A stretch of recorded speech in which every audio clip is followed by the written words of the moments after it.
ఎప్పుడు తోటకూరతో పప్పు, పులుసు లేదా ఒక టమాటో వేసి కూర చేసుకుంటాం. మీకు ఎప్పుడైనా ఇలా తోటకూర మంచి కాడలతో దొరికితే ఆకుతో కాకుండా కాడలతో కూర ఎప్పుడైనా ఒక్కసారి ట్రై చేసి చూడండి. మంచి ఫైబర్ రిచ్ రెసిపీ ఇది.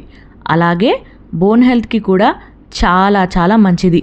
మరి ఎలా చేయాలో ఈ వీడియోలో చూసేద్దాం రండి. ముందుగా ఒక కప్పు శనగపప్పుని వాటర్లో 2 అవర్స్ పాటు నానపెట్టుకోవాలి.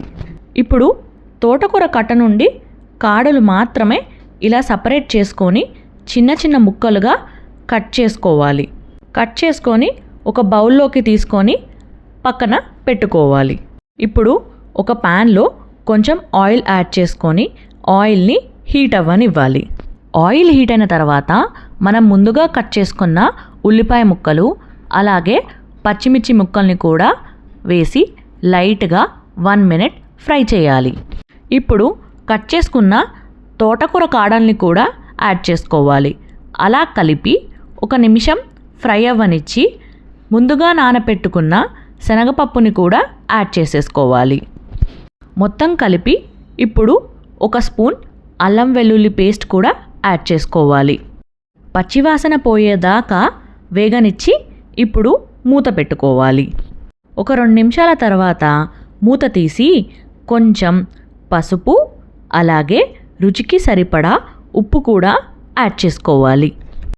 మొత్తం కలిసేలాగా మంచిగా కలుపుకొని కాడలు బాగా మగ్గటానికి 5 నిమిషాల పాటు మూత పెట్టుకోవాలి. కాడలు శనగపప్పు 50% మగ్గిన తర్వాత 2 నుంచి 3 స్పూన్ల కారం కూడా యాడ్ చేసుకోవాలి.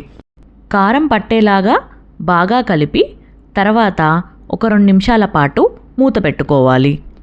ఇప్పుడు 1/2 గ్లాస్ వాటర్ కూడా యాడ్ చేసుకోవాలి.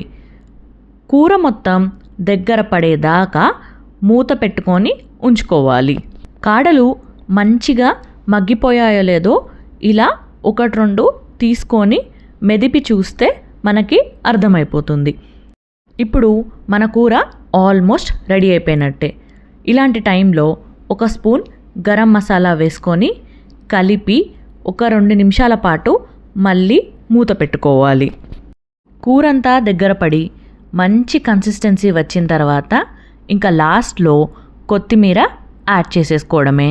చూసారుగా ఎంత ఈజీగా శనగపప్పు తోటకూర కాడల కూర రెడీ అయిపోయిందో. మీరు కూడా ట్రై చేసి ఎలా ఉందో కమెంట్ చేసేయండి. మీకు మా రెసిపీస్ నచ్చినట్టయితే లైక్ చేసి సబ్స్క్రైబ్ చేయండి. మరికొన్ని మంచి మంచి వీడియోస్తో మీ ముందుకు వస్తాం. అంతవరకు బాయ్ మరి.